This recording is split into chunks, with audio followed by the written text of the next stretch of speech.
ప్రియమైన విద్యార్థిని విద్యార్థులకు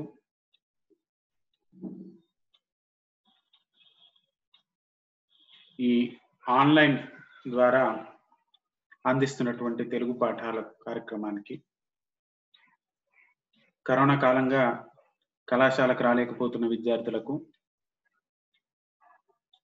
వారి ఇంటి వద్దనే ఉండి పాఠాలు వినే విధంగా ఒక కార్యక్రమాన్ని చేపట్టాలనే ఉద్దేశంతో కళాశాల విద్యాశాఖ వారు ఇచ్చినటువంటి ఆదేశాల ప్రకారం మనం ఈ ఆన్లైన్ క్లాసులు తీసుకోవడం జరుగుతుంది. మరి ఈరోజు మొదటి సంవత్సరం 2వ సెమిస్టర్ విద్యార్థులకు గజేంద్ర మోక్షము అనేటువంటి పాఠ్యభాగాన్ని మీకు చెప్పాలి, మీకు అందించాలి అనే ఉద్దేశంతో ఈ వీడియో చేయడం జరుగుతుంది. ముందుగా గజేంద్ర మోక్షము సంస్కృతం నుంచి వ్యాసుడు రాసినటువంటి భాగవత మహాపురాణం నుంచి అష్టాదశ పురాణాల్లో ఒకటైనటువంటి వ్యాస భాగవతం నుంచి పోతన స్వేచ్ఛగా ఆంధ్రీకరించినటువంటి తెలుగు భాగవతం లోని ఈ ఘట్టంలోని పద్యాలు ఆంధ్రదేశంలో ప్రతి చోట కనీసం ఒక్క పద్యమైనా రానటువంటి వాళ్ళు ఎవరు ఉండరు. అంత ప్రాచుర్యం పొందినటువంటి ఘట్టాన్ని ఈరోజు గురించి మనం మాట్లాడుకుందాం. అయితే పోతన పరిచయాన్ని గురించి మరొక వీడియో చేద్దాం. అయితే ముందుగా పాఠ్యభాగంలోకి వెళ్ళే ప్రయత్నం చేద్దాం. పోతన 15వ శతాబ్దం వాడు. ఆయన వీరభద్ర విజయము, నారాయణ శతకము, ఆంధ్ర మహాభాగవతము, భోగిని దండకము లాంటి కృతులు చేశారనే సంగతి మనం మొదటి వీడియోలో చెప్పుకుందాం. ప్రస్తుత పాఠ్యభాగం పోతన భాగవతంలోని అష్టమ స్కందం నుంచి గ్రహించబడినది అని చెప్పి చెప్పుకుంటాం. ఈ అష్టమ స్కందంలో గజేంద్రుని యొక్క దీనాలాపాలు విని వైకుంఠపురంలో ఉన్నటువంటి శ్రీ మహావిష్ణువు ఎందుకు దిగి వచ్చాడు, ఇంతమంది దేవతలు ఉండగా శ్రీ మహావిష్ణువే ఎందుకు తరలి వచ్చాడు, ఇంతమంది భక్తులు ఉండగా గజేంద్రుడు పిలిస్తేనే ఎందుకు వచ్చాడు అనేటువంటి సందేహాలు మనకు కలగక మానవు. మనకు వచ్చినటువంటి సందేహాలే పరీక్షిత్ మహారాజుకు రాగా, పరీక్షిత్ మహారాజు తెలుసు జనమేజయుని తండ్రి, అభిమన్యుని కుమారుడు, పాండవులు కురుక్షేత్రంలో సంపాదించినటువంటి రాజ్యానికి వారసుడైనటువంటి వాడు. ఆయన శుకమహర్షిని, వేదవ్యాసుని యొక్క పుత్రుడైనటువంటి శుకమహర్షిని శ్రీ మహావిష్ణువు యొక్క కథలు తెలుసుకోవడంలో నాకు ఆసక్తి ఉంది. ఎవరి కథలు వింటే పుణ్యము పురుషార్థము లభిస్తుందో మరి అటువంటి వాడి కథలు నాకు వినాలనిపిస్తుంది, నాకు వినిపించు అని చెప్పి అడిగిన సందర్భంలో శుక మహర్షి రాజేంద్రుడైనటువంటి పరీక్షిత్ మహారాజుకి ఈ కథను తెలియజేయడం జరుగుతుంది. మనకు అనిపిస్తుంది చాలా మందికి ఏనుగు, మొసలి ఈ కథ ఇంత గొప్పగా చెప్పుకోవాల్సినటువంటి అవసరమే ఉంది, వేదవ్యాసుడు ఏంటి చిన్నపిల్లల కథ రాశాడు అని ఆలోచన వస్తుంది. కానీ చాలా మంది వ్యాఖ్యాతలు కావచ్చు, తత్వవేత్తలు కావచ్చు, లేకపోతే సాహిత్య విమర్శకులు కావచ్చు, కాస్త భాగవతానితో పరిచయం ఉండి లోతుగా చదివిన వాళ్ళకి ఎవరికైనా అర్థమవుతుంది ఏంటంటే ఇది గజేంద్ర మోక్షము అనేటువంటిది ప్రతీకల్ని తీసుకొని చెప్పినటువంటి పాఠము. గజము అంటే జగములోని మనము అని, అలాగే మొసలి మోహానికి ప్రతీక అని, అలాగే కాసారము సంసారానికి ప్రతీక అని చెప్పేసి మనము సంసారంలో పడిపోయి భగవంతుని ధ్యానాన్ని మరిచినటువంటి రోజు ఎటువంటి కష్టాలను అనుభవించవలసి వస్తుంది. మోహ భ్రాంతిలో మనిషి జీవుడు కొట్టుకొని పోయి పరమ పురుషుని యందు ధ్యానాన్ని చేయలేకపోవడం అనేది మనం ప్రతి ఒక్కరూ అనుభవిస్తున్నటువంటిది. మనలోని అహంకారానికి నా వారు, నేను, నా బలము, నా బలగము, బలము బలగము, నా వారు నేను, నా యొక్క శక్తి సంపదలు, ఐశ్వర్యాలు ఇవి అన్ని వేళలా అక్కరొస్తాయి. లేదా అన్ని వేళలా ఆ వాటితోటే సంతృప్తి పొందుతాము అని మనం భావిస్తే అది తప్పు అని నిరూపించేటువంటి ఘట్టం ఈ మోక్ష గజేంద్ర మోక్షం. అయితే ఈ గజేంద్ర మోక్షము అనేటువంటి పాఠము, ఈ గజేంద్ర మోక్షము గజేంద్రునికి ఎందుకు మోక్షం లభించింది? ఇక్కడ ఈ గజేంద్ర మోక్ష ఘట్టంలో మొసలి ఉంది, ఏనుగు ఉంది. ఆ మొసలికి మాత్రం శాప విమోచనం అవుతుంది, గజేంద్రునికి మాత్రం మోక్షం లభిస్తుంది అని చెప్పేసి వారి పూర్వజన్మ శాపం రీత్యా గంధర్వుడు ఊహు అనేటువంటి గంధర్వుడు మొసలిగా పుట్టడం జరుగుతుంది అని చెప్పేసి కాబట్టి అది పూర్వ కథ. ఆ కథ వేరే రకంగా మళ్ళీ గజేంద్ర మోక్షం పూర్తయిన తర్వాత చివరిలో ఫలశ్రుతి కంటే ముందుగా ఆ పూర్వజన్మ వృత్తాంతం మనకు చెప్పబడుతుంది. అయితే ఈ అష్టమ స్కందంలో ఉన్నటువంటి గజేంద్ర మోక్షం ఘట్టంలో ముందుగా ఇది మనకి ఎలా ప్రారంభమవుతుంది? దీంట్లో ఒక్కసారి మనం చూసుకున్నట్టయితే ఇది తామస మన్వంతరంలో జరిగినటువంటి కథ. మన్వంతరాలు అంటే 14 మన్వంతరాలు ఉన్నాయి అని చెప్పి ఇప్పుడు ప్రస్తుతం మనం 7వ మన్వంతరంలో ఉన్నాం. 4వ మన్వంతరంలో జరిగినటువంటి కథ. మన్వంతరం అంటే కొన్ని మహాయుగాలు అని కొన్ని కోట్ల సంవత్సరాల కాలం అని చెప్పి మన హిందూ కాలమానంలో అది చెప్పబడుతుంది. ఇది తామస మన్వంతర కాలంలో క్షీరసాగరంలో త్రికూటాచలము అనేటువంటి పర్వతం వద్ద, ఈ త్రికూటాచల పర్వతము బంగారు, వెండి, ఇనుము వంటి శిఖరాలతోటి, కాసారాలతోటి, వివిధ జంతువులతోటి, పశుపక్షాదులతోటి, వృక్షములతోటి ఇలా అలలారుతున్నటువంటి అడవులతోటి నిండినటువంటి ప్రాంతంగా మనకు గజేంద్ర మోక్షంలో వర్ణితమైంది. ఈ గజేంద్ర మోక్షము ఈ పురాణ గాథ మనకు మీరు గమనించినట్లయితే ఈ కథ మొత్తం ఇప్పుడు మీకు కథ వృత్తాంతాన్ని గమనించినట్టయితే ఎక్కడ ప్రారంభమైంది, తామస మన్వంతరంలో ప్రారంభమైంది అని చెప్పేసి, అలాగే ఇది త్రికూటాచల పర్వతము, క్షీరసాగర పరిసర ప్రాంతాల్లో జరిగిన కథ అని చెప్పేసి, ఈ గజేంద్రుడు అన్నవాడు ఈ 10,00,000 కోట్ల ఏనుగుల భార్యలు కలిగినటువంటి ఏనుగుల రాజు అని చెప్పి దీంట్లో చెప్పబడుతుంది. అయితే ముందుగా అడవిలో కలయ తిరుగుతూ ఉండగా, జంతువులన్నీ భయపెడుతూ వాటికి సేవ చేస్తూ ఉండగా, ఆ ఏనుగుల కొండల వంటి ఏనుగుల గుంపు ఒకటి బయలుదేరింది. ఆ ఏనుగుల గుంపు ఎక్కడికి చేరింది అని అంటే, తిరిగి అడవిలో తిరగగా వాటికి దాహం వేయడం జరుగుతుంది. ఆ దాహం నుంచి అవి కాసారాన్ని వెతుకుతూ కాసారం దగ్గరికి వెళ్తాయి. ఆ కాసారము ఈ నీటి మడుగు మొసళ్ళతో, తర్వాత ఎండ్రకాయలతో, నక్కర గ్రహాలతో నిండినటువంటిది అని చెప్పేసి దాంట్లో వర్ణితం అవుతుంది. కాసారం గురించి కూడా మనకు అనేకమైనటువంటి వర్ణన ఇవ్వడం జరుగుతుంది. నేను చాలా పీపీటీలు చేశాను, మీకు అది చేసేంత టైం లేదు, ఒక సీక్వెన్స్ లో చేస్తాను.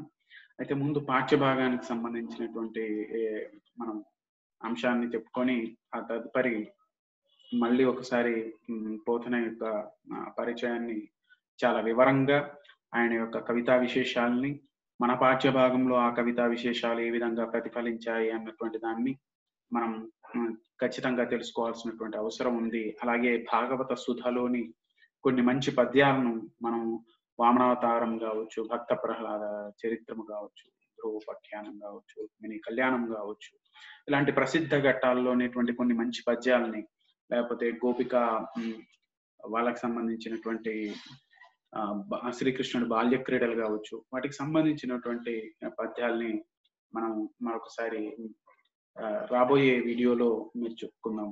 మొదటి ఈ యొక్క వీడియోలోనే ఈ 6-7 క్లాసుల పాఠం దీంట్లో పూర్తవడం సంభవం కాదు. కానప్పటికీ ఈ వీడియో మీరు చూడాలి అన్న ఉద్దేశంతో, కాస్తైన నేపథ్యంతో మన కథలోకి వెళ్తే బాగుంటుంది అన్న ఉద్దేశంతో మీకు ఈ వీడియో చేయడం జరుగుతుంది. అయితే మనం కథలోకి వెళ్తే మీకు ఒక షేర్ చేస్తాను. మన పీపీటీ అంటే మీ దగ్గర టెక్స్ట్ బుక్ ఉండకపోవచ్చు. ఆ టెక్స్ట్ బుక్‌ని మీకు కళ్ళ ముందుకు తీసుకొచ్చే ప్రయత్నం.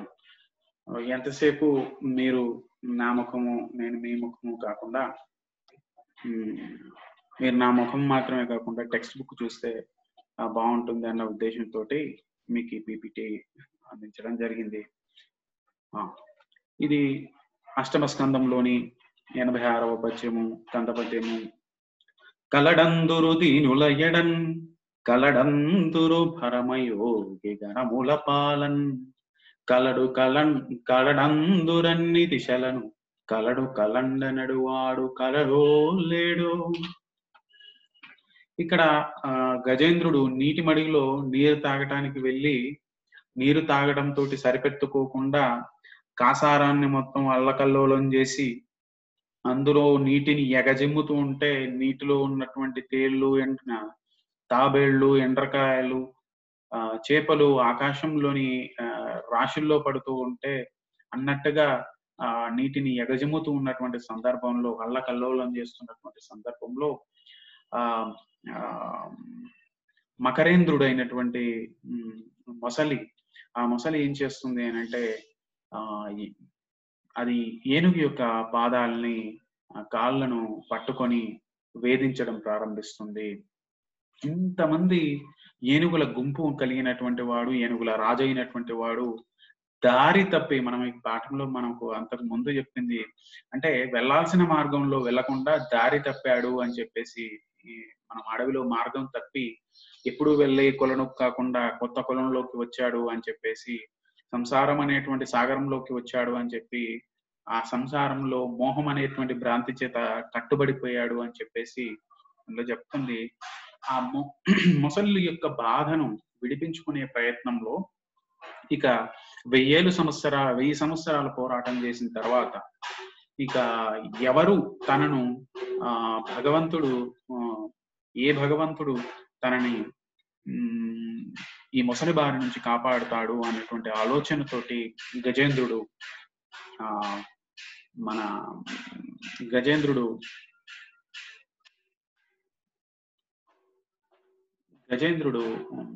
దేవుని కోసం ప్రార్థన చేయడం జరుగుతుంది. పరమ ప్రభు అయినటువంటి శ్రీ మహావిష్ణువు గురించి ఆయన ప్రార్థన చేయడం జరుగుతుంది.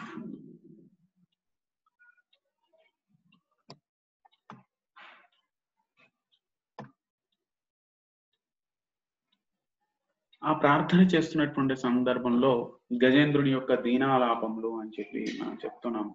ఆ గజేంద్రుని యొక్క దీనాలాపాల్లో ఇది వ్యాస భాగవతంలో అయితే దాదాపు 28 శ్లోకాల దాకా గజేంద్రుడు శ్రీ మహావిష్ణువు కోసం చేసినటువంటి దీనాలాపాలని, శ్లోకాలని, భగవత్ కీర్తనాన్ని, నవవిధ భక్తి రీతుల్లో కీర్తనం కూడా ఒకటి అని చెప్తాం. పోతన అనేక రకాల భక్తి రీతుల్ని కూడా దీనిలో చెప్పాడు. ఎందుకంటే భాగవంతుల యొక్క చరిత్ర అంటే భక్తుల యొక్క చరిత్రలతో కూడినటువంటిదే భాగవతం అని చెప్పి మనం చెప్పుకుంటున్నాం. ఈ దీనారావాలు చూస్తే, ఇక్కడ ఒకసారి చూస్తే, కలడందురు దీనులయ్యడన్ కలడందురు పరమయోగి గణముల పాలన్ కలడందురు అన్ని దిశలను కలడు కలండనెడు వాడు కలడు లేడు. మరి ఇంతమంది ఎవరైతే దీనత్వంలో ఉంటారో, దీనత్వం అంటే ఇంకా తమ వశం కాకపోవడం చేత భగవంతుని తప్ప ఇంకో మార్గం లేదు అనేటువంటి శరణాగతిలో ఉన్నటువంటి వాళ్లకు రక్షణగా ఉండేటువంటి వాడు అని చెప్పి, అలాగే మునులైనటువంటి వారికి, అలాగే సాధుజీవులైనటువంటి వాళ్ళకి, శరణన్న వాళ్ళకి అండగా ఉండేటువంటి వాడు భగవంతుడు అని చెప్పేసి మనం చెప్తూ ఉంటాం. ఎవరైనా భగవంతుని ప్రేమిస్తే భగవంతుడు ఆర్తితో, అలాగే కరుణతో వారిని రక్షిస్తాడు అని చెప్తున్నాడు. ఇక్కడ భగవంతుడు అంటే విశ్వాసం అండి. మనం వివేకానంద చెప్పినట్టుగా విశ్వాసమే భగవంతుడు. మన మీద మనకున్నటువంటి విశ్వాసమే భగవంతుడు నా ఉద్దేశంలో, నాకంతే తెలుసు. అలాగే మనలో ఉన్నటువంటి భయమే మృత్యు. మనలో ఉన్నటువంటి భయమే మృత్యు. ఇక్కడ తన ఆత్మవిశ్వాసాన్ని రెట్టింపు చేసుకుంటున్నట్లుగా మనం అనుకోవాలి, నేను అనుకుంటాను. అలాగా ఆయన ఏం చేస్తున్నాడు, గజరాజు కలడందురు దీనులయ్యడన్ కలడందురు పరమయోగి గణముల పాలన్ కలడందురన్ని దిశలను కలడు కలండనడు వాడు కలడు లేడు. కలడు కలడు అనేటువంటి వాడు ఉన్నాడా లేడు, ఉంటే ఎందుకు రావట్లేదు, నన్ను రక్షించడానికి ఎందుకు రావట్లేదు. పరమ యోగి గణముల ప్రాణం, యోగులైనటువంటి వాళ్ళని రక్షించేటందు కోసం అన్ని దిశల్లో ఉంటాడు. ఇక్కడ మనం భక్త ప్రహ్లాదులో చెప్పుకుంటాడు, ఇందు గలడు అందు లేడని సందేహం వలదు చక్రి సర్వోపగతం ఎందెందు వెదకి చూచిన అందంతేగా దానవాగ్రని వింటే అని చెప్పి అన్నాడు.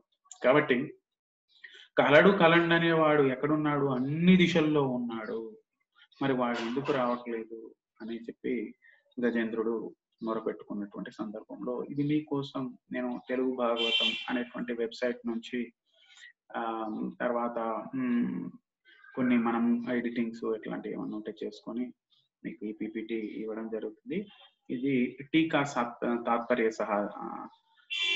టీకా తాత్పర్యాలతో ఈ గజేంద్ర మోక్షం కథను మీకు తెలిపేటువంటి ప్రయత్నం నేను చేస్తున్నాను.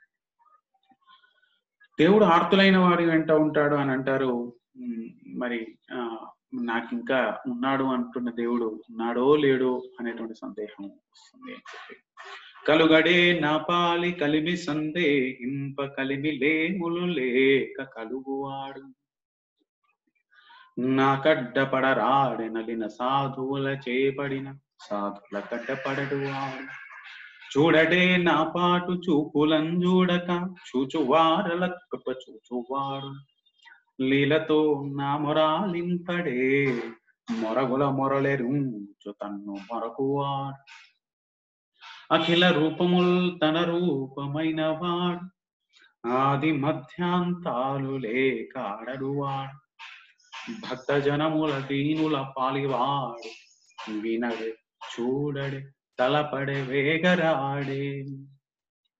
ఇక్కడ భగవంతుడు ఇంకా ఎందుకు రావటానికి ఆలస్యం చేస్తున్నాడు అని చెప్పి, కలుగడే నా పాలి కలిమి సందేహం కలిమి లేములు లేక కలుగువాడు. ఇక్కడ కొంతమంది మనలో ఉంటారు, మనకు డబ్బు ఉన్నప్పుడు మన చుట్టూ ఉంటారు, డబ్బు లేనప్పుడు వాళ్ళు ఎక్కడ ఉంటారో అడ్రస్ ఉండదు. అలా కాకుండా కలిమి లేకుండా అంటే ఉన్నవాడు లేనివాడు అని లేకుండా అందరికీ సహాయంగా ఉండేటువంటి వాడు. అలాగే ఇంకేమంటున్నాడు, నాకడ్డ పడరాడే నలిన సాధువుల చేయబడిన అసాధువుల చేయబడిన అంటే మామూలు సాధుజీవులైనటువంటి వారు సాధువుల చేత రాక్షసుల చేత జంతు మృగాల చేత పీడించబడుతున్నటువంటి సందర్భంలో సహాయపడేవాడు అడ్డుపడేటువంటి వాడు కాపాడేటువంటి వాడు అయినటువంటి భగవంతుడు ఎందుకు రావటం లేదు అని చెప్పి అని అంటున్నాడు. ఇంకేమంటున్నాడు, చూడడే నా పాటు చూపులం చూడక. కొంతమంది ఉంటారు, మనం పిలిస్తే అవసరం ఉన్నది వీడికి, ఎలాగైనా మనల్ని పిలుస్తాడు ఫోన్ చేస్తాడు అనుకున్న వాళ్ళు స్విచ్ ఆఫ్ చేసి పెడతారు. మనం చూస్తాం కదా, అంటే పాఠం సీరియస్ గా ఉంది కాబట్టి మనం కొన్ని ఉదాహరణలు తీసుకోవాల్సి వస్తుంది. తత్వమైనటువంటి పాఠాలు చెప్పుకుంటున్నప్పుడు మనం ఏం చెప్తున్నామంటే, ఇక్కడ ఏమంటున్నాడు, చూడడే నా పాటు చూపులం చూడక. మనం అడిగినప్పుడు ఏదో దిక్కులు చూస్తూ తనని కాదు అన్నట్టు పట్టించుకోకుండా ఉండేటువంటి వాడు కాకుండా, మనం ఎవరినైతే ఎంత ప్రేమతో అయితే చూస్తున్నామో వారు మనల్ని అంతే ప్రేమతో చూస్తుంటారు. ప్రేమ అనేది ఇచ్చిపుచ్చుకునే వస్తువు. ఇక్కడ భగవంతుడు భక్తితో ప్రార్థన చేస్తాడు. భక్తుడు భక్తితో భగవంతుని ప్రార్థన చేస్తాడు. భగవంతుడు ప్రేమతో భక్తుల్ని కాపాడుకుంటాడు, కరుణతో భక్తుల్ని కాపాడుకుంటాడు. ఇది ఇచ్చిపుచ్చుకునేటువంటి వ్యవహారం లాగా ఉంటుంది అని చెప్పి అంటున్నాడు. చూడడే నా పాటు చూపులం చూడక చూచువారల కృప చూచువాడు. ఇంకా నువ్వేదికయ్యా అని చూచేటువంటి వాళ్లకు ఆయన దిక్కు అయ్యేటువంటి వాడు. ఏ దిక్కు లేనటువంటి వాడికి దేవుడే దిక్కు అని చెప్పి అంటుంటాం కదా, అలాంటి వాడు అని చెప్పి అంటున్నాడు. చూడటే నా పాటు చూపులం చూడక చూచువారల కృప చూచువాడు లీలతో నా మొరాలింపడే మొరగుల మొరలెరుంగుచు తన్ను మరవువాడు.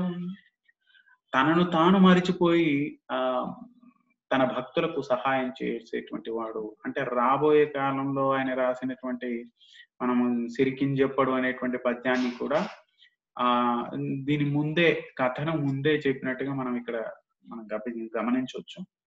నాకు అట్లా అనిపించింది. కాబట్టి ఆ భావి కథను సూచించేటువంటి పద్యంగా మనం దీన్ని చెప్పొచ్చు. ఏమంటున్నాడు? అఖిల రూపులు తన రూపమైన వాడు. అన్ని రూపాల్లో కూడా తన రూపమైనటువంటి వాడు. మనం అందుకే ఇప్పుడు తర్వాత కొత్తగా చెప్తున్నారు ఏంటంటే, ఏం చెప్తున్నారు?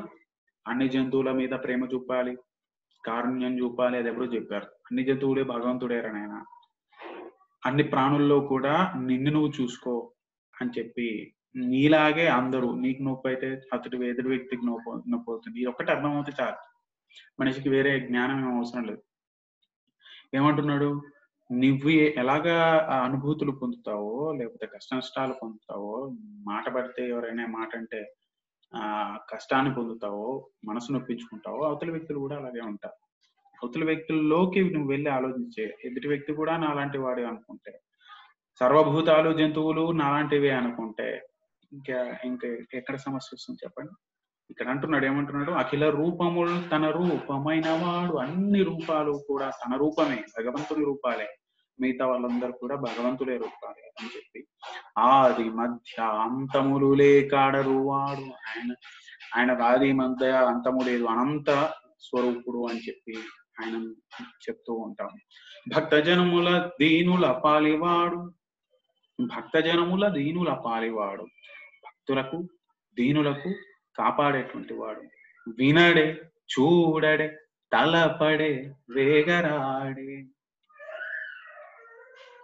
ఆ భగవంతుడు మరి ఇప్పుడు ఎందుకు రావడం లేదు? ఎందుకు నన్ను చూడటం లేదు? ఎందుకు నన్ను గురించినటువంటి ఆలోచన చేస్తలేదు? చేసినా ఎందుకు వేగంగా నన్ను కాపాడేటందుకు రావటం లేదు అని చెప్పేసి ఈ పద్యంలో ఆయన చెప్పడం జరుగుతుంది. అలాగే తర్వాత పద్యంలో చెప్తాం. విశ్వకరు విశ్వదూరుని విశ్వాత్మకు విశ్వవేద్యం విశ్వం శాశ్వతనజు బ్రహ్మ ప్రభునీశ్వరున్ పరమ పురుషునే భజింతు.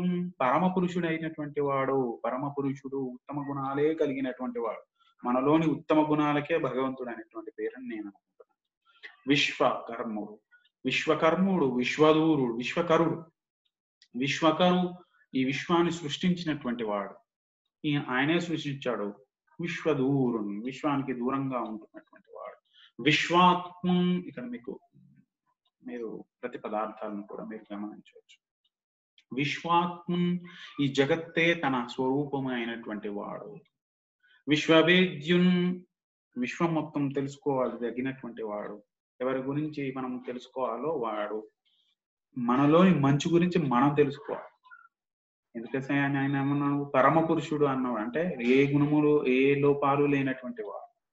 అలాంటి మనలోని మనిషిని మనం తెలుసుకోవాలి, ఆత్మజ్ఞానాన్ని తెలుసుకోవాలి. నోయింగ్ అవర్ సెల్ఫ్, మనల్ని గురించి, మన ఆత్మను గురించి తెలుసుకోవడమే పరమాత్మను చేరుకునేటువంటి మార్గము అనేటువంటి పర్సనాలిటీ డెవలప్మెంట్, మూర్తిమత్వ వికాసాలకు కూడా అన్ని పాఠాలు కూడా మనకు ఈ కావ్యాల్లో మన పాఠాల్లో, తెలుగు పాఠాల్లో ఉంటాయి. అది మనం చెప్పుకోవాలి కూడా. పాఠ్యభాగానికి సందర్భంగా వచ్చినప్పుడు పర్సనాలిటీ డెవలప్మెంట్ కి సంబంధించినటువంటి మూర్తిమత్వ అంశాలని, నైతిక విలువల్ని మనం దీంట్లో కలిపి చూసుకోవాల్సినటువంటి అవసరం ఉంది. ఇది కేవలం కథగా, మొసలి ఏనుగుల కథగా భావించి ఎవరైతే భావిస్తారో అంతకంటే మూర్ఖత్వం లేదు అని చెప్పి, నైతిక విలువలని, తర్వాత పర్సనాలిటీ డెవలప్మెంట్, మూర్తిమత్వ వికాస పాఠ్యాంశంగా కూడా నేను గ్రహిస్తాను, నేను చెప్తూ ఉంటాను నా విద్యార్థులకు ఎప్పుడు. అలాగే ఇప్పుడు ఏమంటున్నాడు? ఒకసారి మనం చూడండి. విశ్వాత్ముని, విశ్వవేద్యుని, విశ్వమంతా తెలుసుకోదగినటువంటి వాడు. విశ్వమే తానైనటువంటి వాడు. ఆయన మళ్ళా శాశ్వత అయినటువంటి వాడు, ఎప్పుడు ఆయన శాశ్వతంగా ఉండేటువంటి వాడు. అజున్ పుట్టుకలైనటువంటి వాడు. బ్రహ్మదేవుడు, ప్రభు అయినటువంటి వాడు, మనల్ని పరిపాలించేటువంటి వాడు అయినటువంటి వాడికి. ఈ ఈశ్వర స్వరూపమైనటువంటి భగవంతునికి, పరమశ్రేష్ఠుడైనటువంటి భగవంతునికి నేను భజిస్తాను అని చెప్పేసి ఆయన అంటున్నాడు. ప్రభు లోకాన్ని సృష్టించేవాడు, లోకాలు అందుకోలేనటువంటి వాడు అని చెప్పేసి దీంట్లో చెప్తున్నాడు. అని పలికి తన మనంబున గజేంద్రుడు ఈశ్వర సన్నిధానంబు కలిగించుకొని ఇట్లా తన మనంబున ఈశ్వర సన్నిధానము, తన మనస్సులోపనే భగవంతుని యొక్క స్వరూపాన్ని ఊహించుకుంటూ ఇక దేవాలయానికి వెళ్ళాడు, గుళ్ళోకి వెళ్ళాడు. కరోనా కాలం కాదు,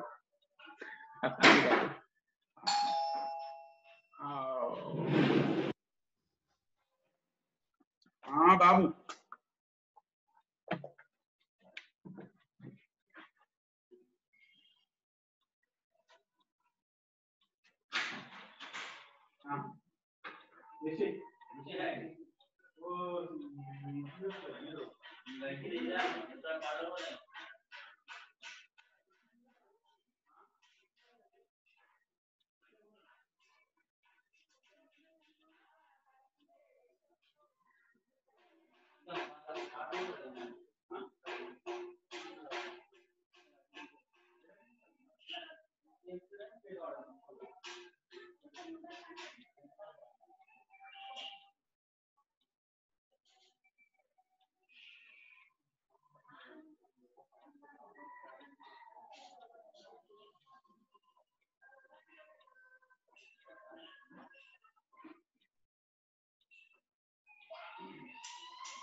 ఇద్దరు ఒకేసారి వేస్తారా?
అని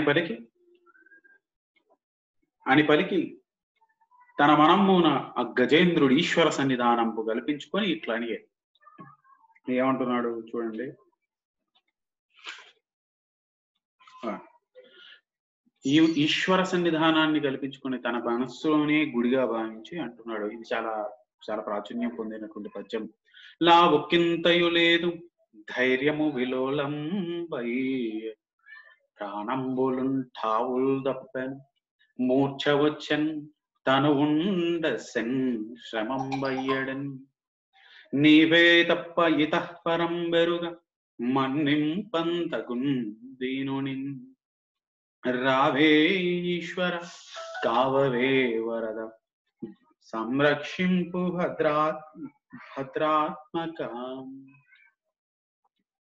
సంరక్షించు భద్రాత్మక అని చెప్పేటువంటి ఆత్మలను కాపాడేటువంటి వాడా నన్ను కూడా కాపాడు అని చెప్పేసి శుభమే అయినటువంటి వాడా భద్రాత్మక అయినటువంటి వాడా తాను శుభమే తానైనటువంటి వాడా అని చెప్పేసి అని చెప్తాను. లావు అంటే శక్తి, తనలో ఒంట్లో శక్తి మొత్తం పోయింది. లా ఒక్కింతయును లేదు ధైర్యము విలోలం బయ్యే ధైర్యం కూడా తగ్గిపోతుంది. చూడండి చాలా మంది ఆత్మహత్యలు చేసుకుంటుంటారు. వాళ్ళకి ధైర్యం తగ్గడం వల్ల ఇంకా భవిష్యత్తు బాగుండదు, ఇంకా దాన్ని సర్దిద్దుకోలేం, గతంలో జరిగిన వాటిని సర్దిద్దుకోలేము, లేదా భవిష్యత్తు అంధకారంగా ఉండబోతుంది అన్నటువంటి ఆత్మవిశ్వాసం లోపించడం వల్ల ఏం చేస్తుంటారు, ధైర్యము విలోలం బయ్యే ప్రాణంబులు టావులు తప్పే. ప్రాణం అంటే ఊపిరి, ఊపిరితిత్తుల్లో ఉన్నటువంటి పంచ ప్రాణాలు అనేటువంటిది ఈ ప్రాణం టావులు తప్పే. గుండె దడ వచ్చేస్తుంది. టెన్షన్ టెన్షన్ టెన్షన్ అనే పదం మనం ఇప్పుడు బాగా వింటున్నాం కదా. ప్రాణంబులు టావులు తప్పే, ఇంకా అయిపోయిందిరా, కరోనా మనల్ని మింగేస్తుందిరా, వచ్చిందంటే సరే లక్షల మందిని మింగేస్తుందిరా అని చెప్పేసి మనం ఏమంటున్నాం, ప్రాణంబులు టావులు తప్పే మూర్ఛ వచ్చే, మగత వచ్చేస్తుంది, కళ్ళు తిరుగుతున్నాయి, 1000 సంవత్సరాలు యుద్ధం చేసింది కాబట్టి కళ్ళు తిరుగుతాయి తప్పనిసరిగా. మగత వచ్చాను తనువుండసెన్ శ్రమంబయ్యడిన్ నీవే తప్ప ఇతః పరం బెరుగన్ మన్నెంపందగున్ దీనునిన్ రావే ఈశ్వర కావవే వరద సంరక్షింపు భద్రాత్మక. శ్రమం అవుతుంది, నీవే తప్ప ఇతః పరం బెరగన్ అని చెప్పేసి ఇక్కడ అంటున్నాడు. నిజంగా నువ్వు తప్ప ఇంకొక నాకు దిక్కు లేదు. దీన్నే శరణాగతి అని చెప్పేసి దీన్ని కొన్ని రకాలుగా దీంట్లో చెప్పడం జరుగుతుంది. ఇంకా అంతకు మించినటువంటి భక్తిలో అది తీవ్రత. ఇంకా మీరు తప్ప నాకు ఇంకొక దిక్కు లేదు అని చెప్పేసి శరణాగతి. నీవే తప్ప ఇతః పరం బెరగన్, మరొక దైవాన్ని నేను కొలవటం లేదు, మరొకరు నాకు తెలియదు.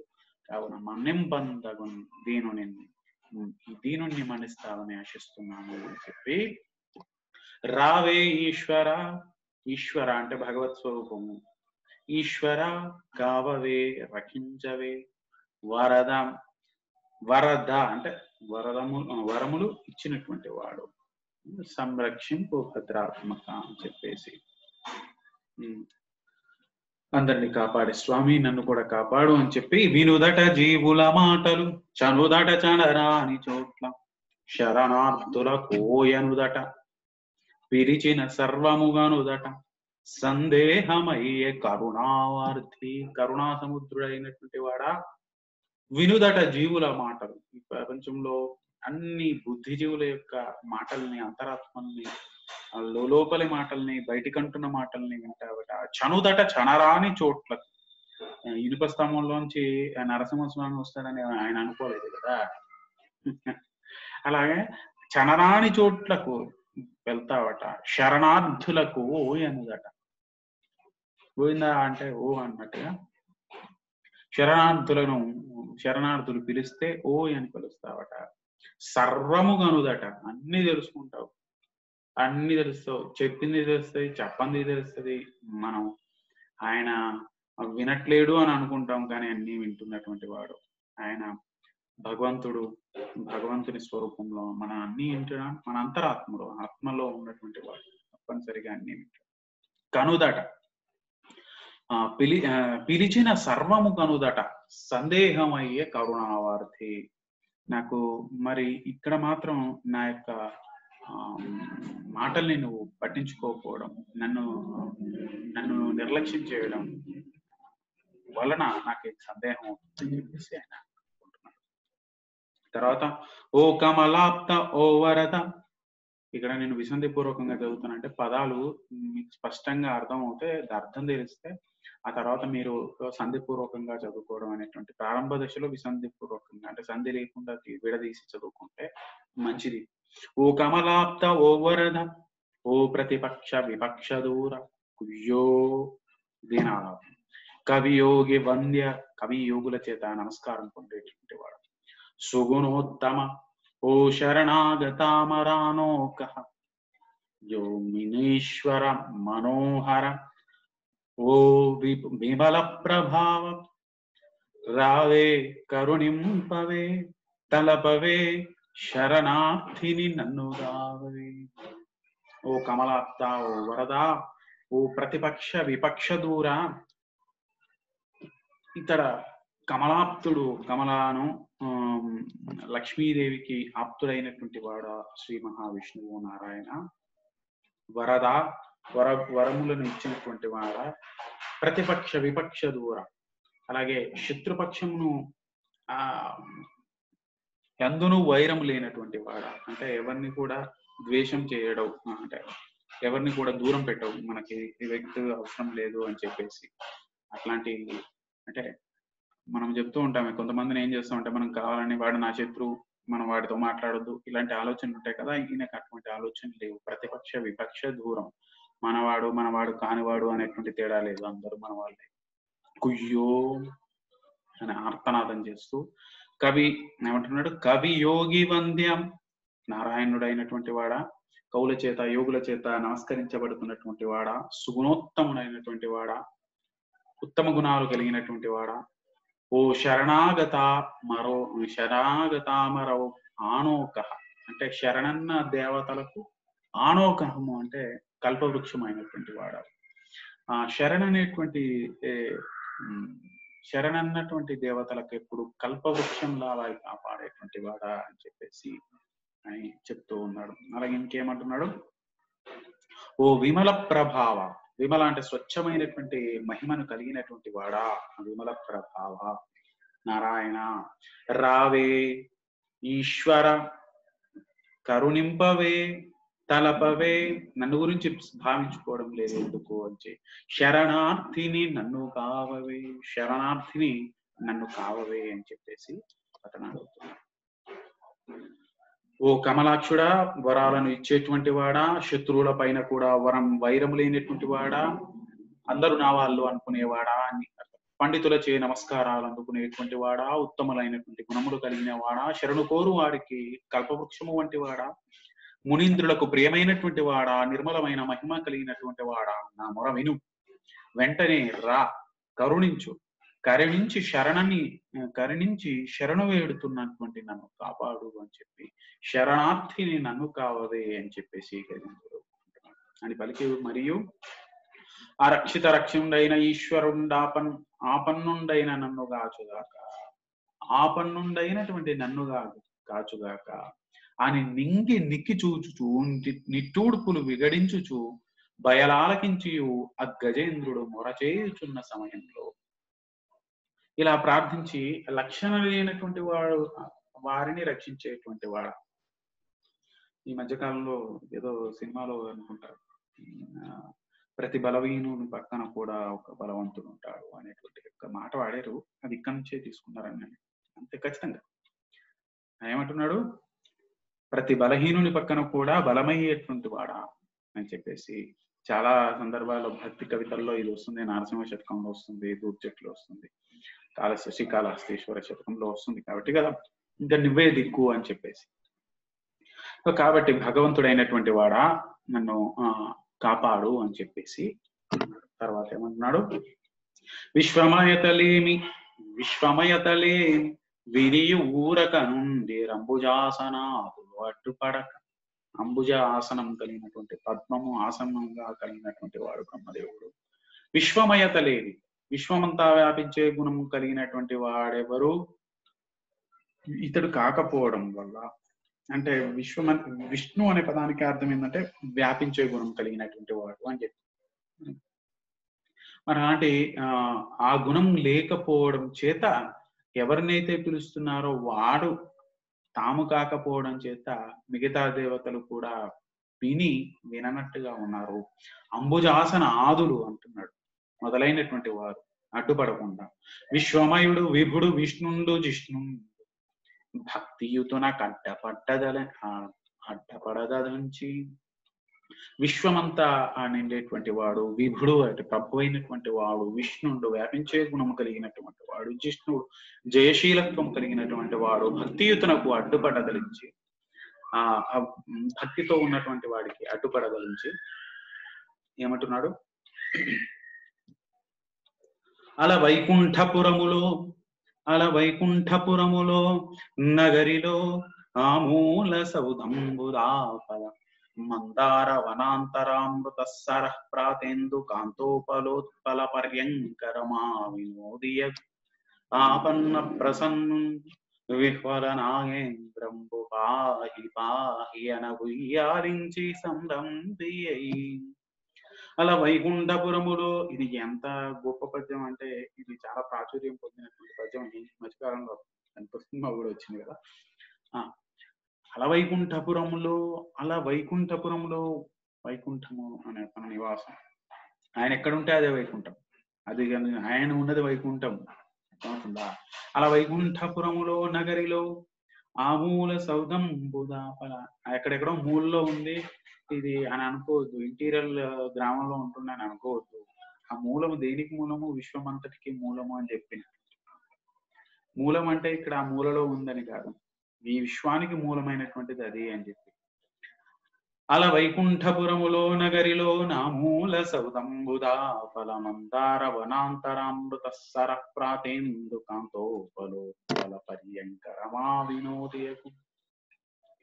ఆ నగరి రాజభవనంలో అందరూ ఆ ప్రధాన సౌధము అంటే మేడలో మందారవనాంతరము, మందారవనాల యొక్క తోటలో, అమృత స్థర ప్రాంత, అమృతము వంటి సరస్సు ప్రాంతంలో, ఇందుకాంత ఉపరిత, చంద్రకాంత శిలల మీద కలువల యొక్క పాన్పు, నల్ల కలువల యొక్క పాన్పు, ఆ కలువల పాన్పు మీద, నల్ల కలువ తెల్ల కలువ, కలువల యొక్క పాన్పు మీద, చంద్రకాంత శిలల మీద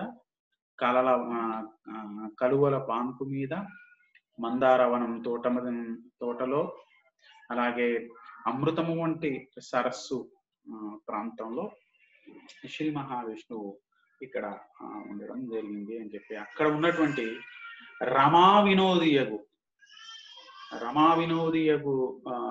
వాడు అని చెప్పి అంటే అక్కడ అర్థం ఏంటంటే